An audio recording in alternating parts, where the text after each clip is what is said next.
ఓం నారాయణ ఆదినారాయణ. అవధూత శ్రీ నారాయణదాసు స్వామివారి దివ్య చరిత్ర. రచనా సేకరణ శ్రీ మద్దూరు శ్రీనివాసులు గారు. సమర్పణ శ్రీ నారాయణదాసు స్వామివారి భక్త బృందం, నెల్లూరు తుమ్మల తలుపూరు. గాత్రం గంటి రేవతి. పర్యవేక్షణ మండవ రవికాంత్.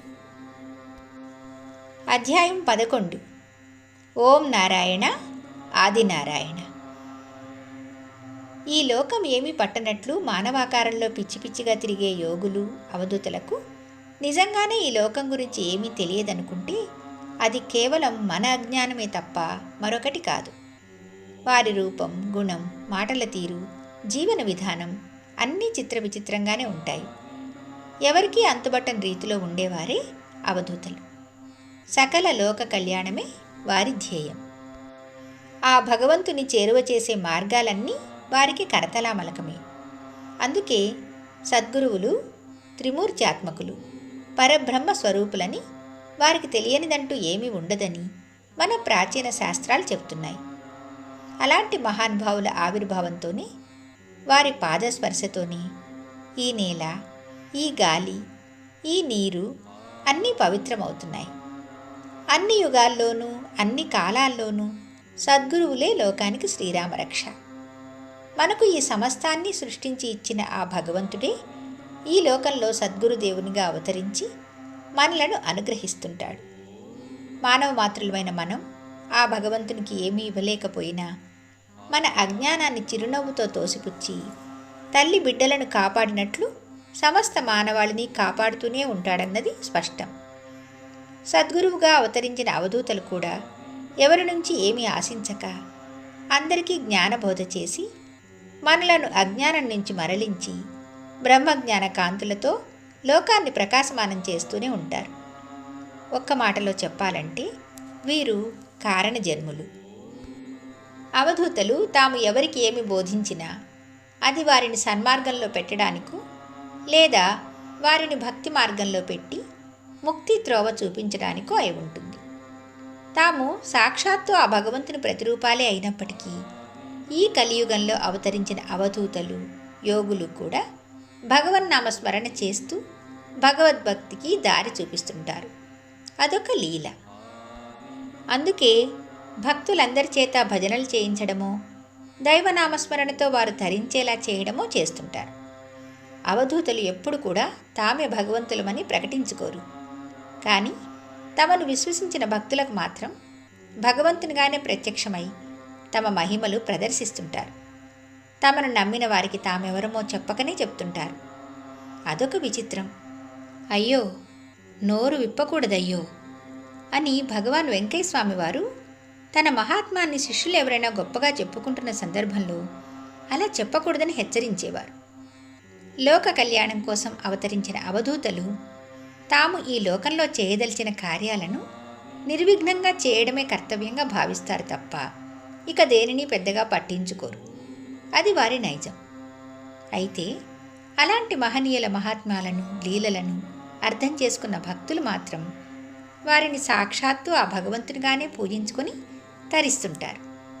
అది వారి పూర్వజన్మ సుకృతం.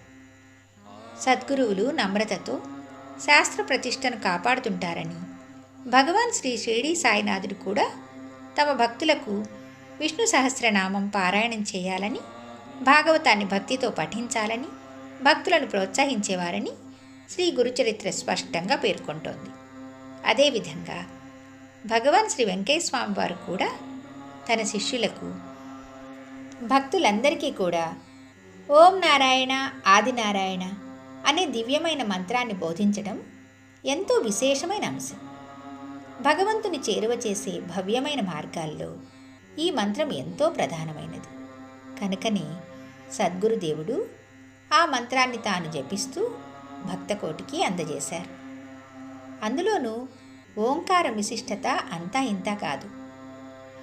ఓంకారం అనేది త్రిమూర్త్యాత్మక స్వరూపమని, అకార, ఉకార, మకారం అనే 3 దివ్య శబ్దాలతో ఏర్పడిన ఓంకారనాదం ప్రణవనాదమని, ఈ సృష్టిలోనే తొట్టతొలి నాదం ఓంకారనాదమేనని పురాణాలు పేర్కొంటున్నాయి. ఈ నాదమే విశ్వమంతటా ఆవరించి ఉంటుందని, ఇది అత్యంత సూక్ష్మమై విశ్వంలోనూ విశ్వాంతరాళాల్లోనూ ప్రతి క్షణం పరిభ్రమిస్తూనే ఉంటుందని కూడా పురాణాలు చెప్తున్నాయి. అంతేకాదు, ఆ భగవంతుని నాదరూపమే ఓంకారమని, ఇది సాక్షాత్తు పరబ్రహ్మ స్వరూపమని, ఓంకారంతో కలగలిసిన నారాయణ మంత్రం కంటే శక్తివంతమైనది, మహామహిమాన్వితమైనది ఈ సృష్టిలో మరేదీ లేదని పురాణాలు స్పష్టం చేస్తున్నాయి. నారదాది మహామునులు, దేవతలు, భక్త ప్రహ్లాదుని వంటి భక్త శిఖామణులు, ఇలా పుణ్యపురుషులెందరో అందరూ ఆ నారాయణ మంత్రంతోనే తరించారని, ఇది పరమ పూజ్యమైన దివ్య శక్తి మంత్రమని పేర్కొంటున్నాయి. ఓంకారంలోని విశిష్టత చెప్పాలంటే ఎంతో ఉంది. మన ప్రాచీన శాస్త్రాలు, ఉపనిషత్తులు, పురాణాల్లో ఓంకారం విశిష్టత ఎంతో వివరంగా తెలియజేయబడి ఉంది కూడా. ప్రాణం, చైతన్యం, శాంతి, సత్యం, సహనం, దయ, కరుణ, ఇలా అనేకమైన మహనీయ గుణాలు, తత్వాలు, మహత్వాలు అన్నీ కలగలిసిన నాదమే ఓంకారమని, ఓంకారంతో ప్రారంభమైన ఈ అనంతమైన విశ్వమంతా చివరికి ఆ ఓంకారంలోనే లయమవుతుందని వేదాలు చెప్తున్నాయి. ఈ పవిత్రమైన ఓంకారాన్ని యోగులు, సాధకులు జపించి భవబంధాల నుంచి విముక్తులవుతుంటారని నారాయణోపనిషత్ చెప్తోంది. అకార, ఉకార, మకారయుక్తమైన ఓంకారము వరుసగా ఆనందమయమై, బ్రహ్మపురుష రూపమై, ప్రణవ స్వరూపమై భాసిల్లుతుంటుందని, ఈ ప్రణవరూప ఓంకారాన్ని అవధూతలు అనునిత్యం జపిస్తుంటారని పురాణాల్లో స్పష్టంగా ఉంది. ఎందుకంటే ఓం అన్నది పరమ పవిత్రమైన ఏకాక్షర మంత్రం. ఓం అనే ఆ ఏకాక్షరానికి దైవనామం తోడైతే ఇంకెంత మహత్తరంగా, ఎంత మహిమాన్వితంగా ఉంటుందో ఊహించండి. భగవంతుని నామానికి సైతం ఓం అనే మంత్రాన్ని కలిపితే ఆ నామమే సర్వశక్తి మంత్రంగా ప్రకాశిస్తుందని మన ఋషులు ప్రాచీన కాలం నుంచి మనకు బోధిస్తూనే ఉన్నారు. అంతేకాదు, ఏ మంత్రమైనా సరే ఓంకారంతో ప్రారంభం కావాల్సిందే. ఈ సకల చరాచర జగత్తంతా ఓంకారనాదం నుంచే ఉద్భవించిందని, ఈ సృష్టిలో అత్యంత తేజోవంతమైనది, సర్వలోకాలకు వెలుగునిచ్చేది, అజ్ఞానమనే అంధకారం నుంచి జగతికి జ్ఞాన తేజస్సునిచ్చేది మహత్తరమైన ఓంకార మంత్రమేనని పురాణాలు స్పష్టం చేస్తూనే ఉన్నాయి. అందువల్లనే ఓం విశిష్టతను యోగదృష్టితో కనుగొన్న మన మహర్షులు మనకు ఉపనిషత్తుల ద్వారా, ధర్మశాస్త్రాల ద్వారా, పురాణాల ద్వారా అందరికీ అర్థమయ్యే విధంగా దివ్యమైన బోధనల ద్వారా మనకు ఉద్బోధించి ఉన్నారు. ఆ పరమ పవిత్రమైన ఓంకార మంత్రాన్ని విన్నా, స్మరించిన, కీర్తించిన, జపించిన భగవంతుని అనుగ్రహం తప్పకుండా లభిస్తుంది. ఓంకారనాదంలోని ఆ శక్తి దైవశక్తిగా మారి మనలో జ్ఞానాన్ని, తేజాన్ని దీప్తివంతం చేసి భౌతిక జీవితంలోనూ వచ్చిపడే ఎన్ని కష్టాలనైనా అవలీలగా అధిగమించే ఆత్మస్థైర్యాన్ని ప్రసాదిస్తుందని శాస్త్రాల్లో ఉంది. సకల శుభాలు కలగలిస్తే అదే ఓం. అందువల్ల ఎక్కడైతే ఓంకారనాదం పల్లవిస్తుందో అక్కడంతా సుప్రశాంత వాతావరణం, ఆధ్యాత్మిక మహదానందం కలుగుతుందని వేరే చెప్పనక్కరలేదు. ఓం నమో నారాయణేతి తారకం చిదాత్మకమిత్యుపాసితవ్యం.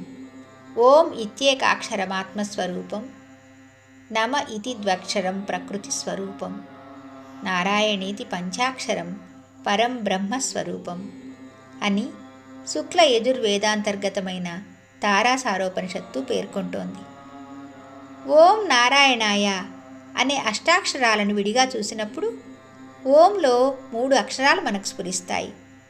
ఇందులో అకారం, ఉకారం, మకారం కలగలిసి ఉంటాయని, ఓం అనే అక్షరమే ఆత్మగా విరాజిల్లుతుంటుందని, నమః అనే 2 అక్షరాలు ప్రకృతిగా ప్రకాశమానమవుతుంటాయని, నారాయణాయ అనే 5 అక్షరాలు పంచాక్షరి మంత్రంగా భాసిస్తుంటుందని, అదే పరబ్రహ్మ స్వరూపమని ఆ ఉపనిషత్తు వివరిస్తోంది.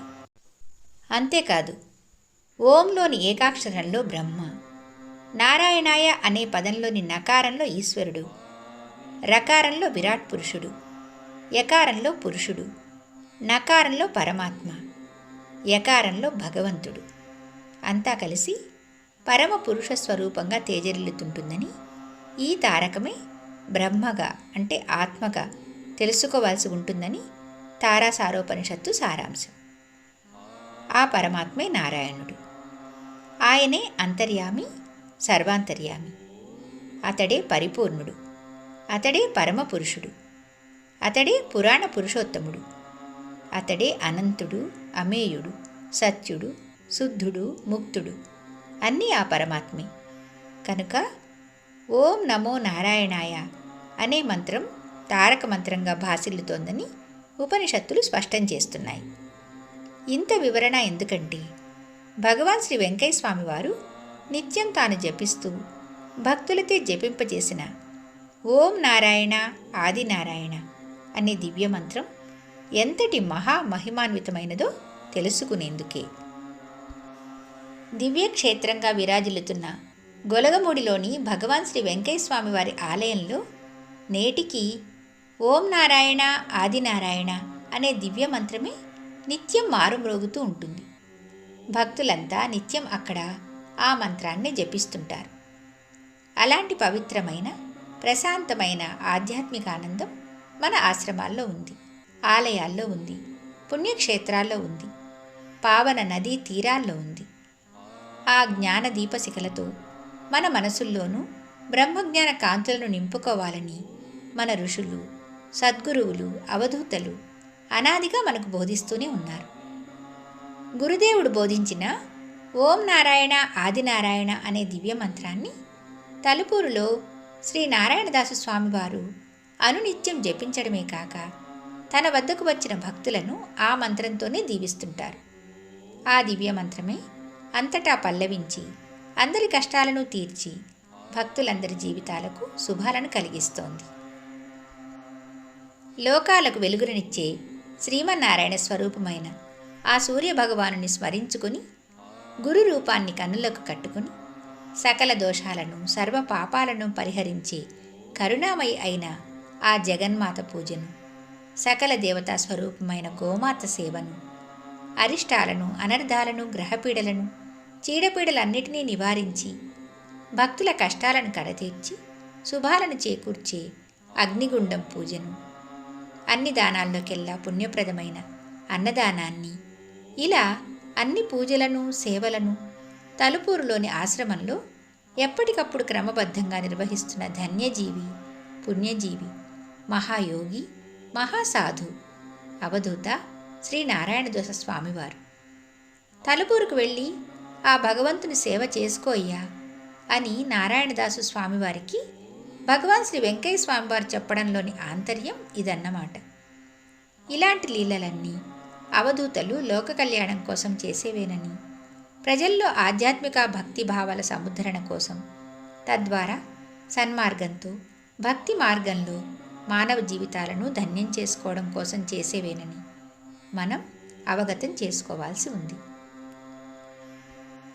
అధ్యాయం 11 ఓం నారాయణ ఆదినారాయణ సమాప్తం. భగవాన్ శ్రీ శ్రీ శ్రీ గొలగముడి వెంకయ్య స్వామి మహారాజుకి జై. ఓం నారాయణ ఆదినారాయణ.